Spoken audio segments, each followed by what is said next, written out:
Hello everyone and welcome back to 30 Days of Java. It's day 5 now and today we'll be looking at operators in Java. Our agenda for today would be to understand arithmetic, relational and logical operators. We'll also learn about the shorthands used in Java like increment and decrement operator. So let's begin. Arithmetic operators in Java are used to perform mathematical operations on numeric data types. It includes operators like addition, subtraction, multiplication, division for quotient, division for remainder, increment and decrement operator. The increment and decrement operators are used to increase or decrease the value of a variable by 1, respectively. They can be applied to variables of numeric data types like int, float, double, etc. There are two ways to use this operator. If you use it before the variable name, then it's a pre-increment or decrement operator. And if used after, then it's called post-increment or decrement operator. The main difference between pre-increment and post-increment is that pre-increment increments the value before using it, whereas post-increment uses the current value and then increments it afterwards. Let's now try this out in IntelliJ for better understanding it. Here, in this program, we have already declared two variables named num1 and num2, which are of type integer. Their values are 15 and 10 respectively. In the line number 6, we are adding both of those numbers. In the subsequent line, we are subtracting them, multiplying them, dividing them, and then again dividing them. Now, in most of the programming languages, / is used for division and getting back the quotient, whereas the percentage symbol is used for division and getting back the remainder. Then we have a couple of lines that are giving back the response to the console output screen. Let's run this program now.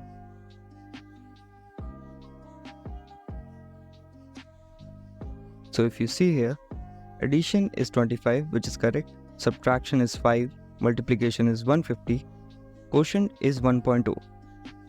Now you might be thinking, why is it not giving 1.5 back? Well, when you divide 15 by 10, then for the quotient part, 1.0 is the correct quotient. The 5 is a remainder that is present in the next line, that is remainder is 5. Now let's move on and learn about increment and decrement operator. So let's just clear out the screen for now. First, let's declare a new variable called int num equal to 10. Now suppose if I want to increment its value by 1, what can I do here? I can write it num equal to num plus 1. Now in Java and in most of the programming languages, there is a shorthand to writing this particular code. You can just type in num plus plus, and that is equivalent to writing num equal to num plus 1. If you try to output the value of num now, then system.out.println and then num. If I run the program now, it shows me the value 11 in the console. Now if I change the operator from post-increment to pre-increment, what do you think would happen? Let's run it and see.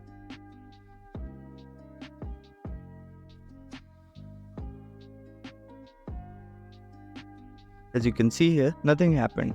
It's still giving back 11 as the value in the console. So pre-increment and post-increment operator works the same way if used alone. Now let's try to look at their differences.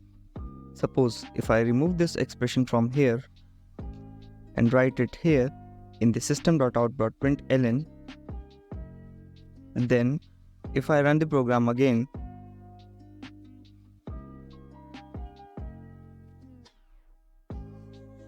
it gives me back the value of 11. Whereas if I use the post-increment operator instead of pre-increment, then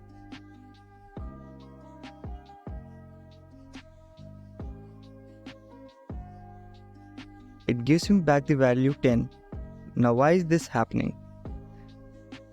So as we have already mentioned, pre-increment operator updates the value before using it, whereas the post-increment operator first uses the value, that is 10 in our case, and then updates it. So in memory, your num variable would have the value of 11, but in the console it's showing the value 10 because we used post-increment operator. Suppose if I write another system.println line after this and output the value of num, then you can see here in the first line of console, it's showing me the value 10, that is num plus plus 1, and then 11, that is its current value. Now this is a very important question from the perspective of an interview. A lot of the people don't know about this or are confused with this topic. So always remember, pre-increment first updates the value and then uses it, whereas the post-increment first uses the value and then updates it. Relational operators in Java are used to compare two values and determine the relationship between them. These operators return a Boolean result, either true or false.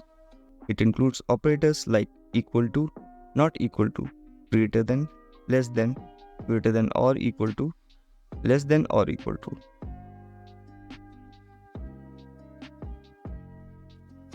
Logical operators in Java are used to perform logical operations on Boolean values. These operators are typically used to combine or modify Boolean expressions. It includes OR operator, AND operator, and NOT operator. If you're not aware about the concepts of logic gate, then this might be a little bit confusing to you. So let's look at how these logical operators are calculated.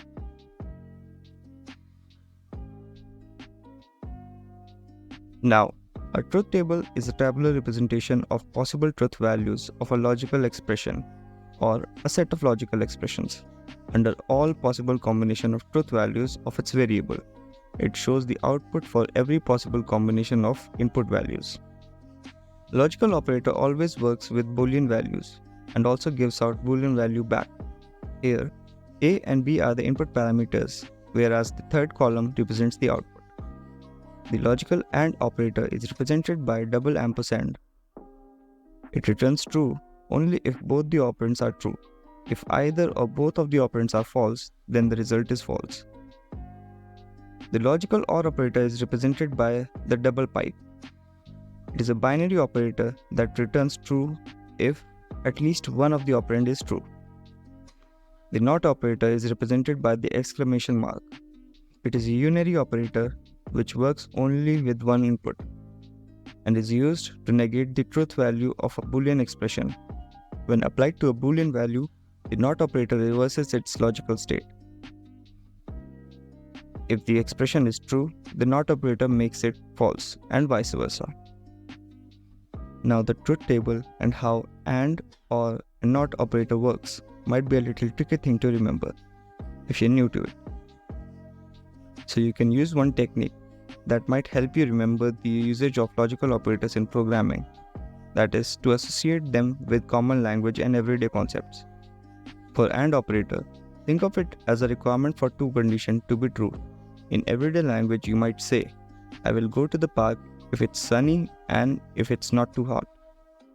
Both conditions must be true for the overall statement to be true. For OR operator, picture it as a providing option. In a sentence, you could say, I will have tea or coffee for breakfast. Here, having tea or coffee satisfies the condition. For NOT operator, consider it as a negation or the opposite. For instance, if you say, I'm not going to the movies, it implies the opposite of going to the movies. Let's now see all of this in action. In this program, we have two variables named num1 and num2, which are of integer type and have the value of 15 and 10 respectively. In line number 6, we are using the equal to operator to check if num1 is equal to num2 or not. In line number 7, we are using the not equal to operator to check if num1 is not equal to num2 or not. In the line number 8, we are using the greater than operator, which checks if num1 is greater than num2 or not. And then in the line number 9, we are using the less than operator, which checks if num1 is less than num2 or not. In line number 10, we are using the greater than equal to operator, which checks if num1 is either greater than or equal to num2 or not. And finally, in line number 11, we are using the less than or equal to operator, which checks if num1 is either less than or equal to num2 or not. Now let's run this program and see what happens.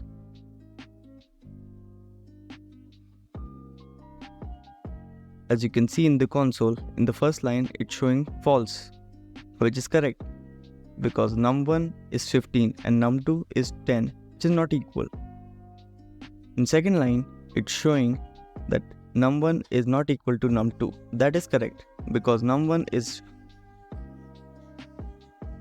In the third line, it's showing num1 is greater than num2, which is also correct because 15 is greater than 10. However, 15 is not less than 10. That is why in line number 4, it's showing false as the response. In line number 5, it's showing true because again, 15 is already greater than 10. And greater than equal to operator only requires one of the condition to be true to give out true as a response. In the final line, if num1 is less than or equal to num2, that is false because it is neither less than nor equal to num2. Now let's understand the logical operations. So for that, we'll close the console window and remove this relational part for now.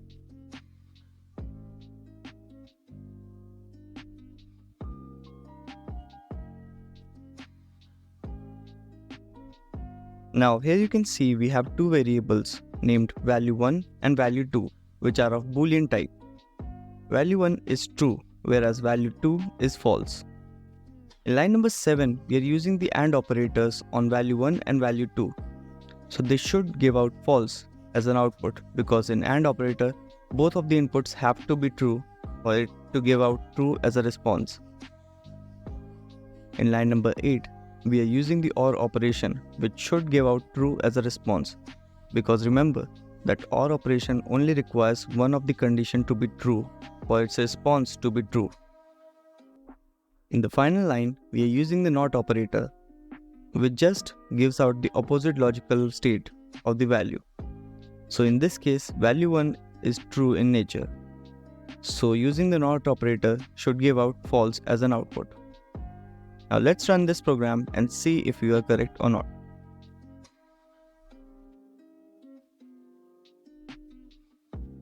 As you can see in the console, AND operation returns false, OR operation returns true, and NOT operation returns false again. As always, we'll end the video with a quote that says, "You can't cross the sea merely by standing and staring at the water." Thank you for watching and have a great day.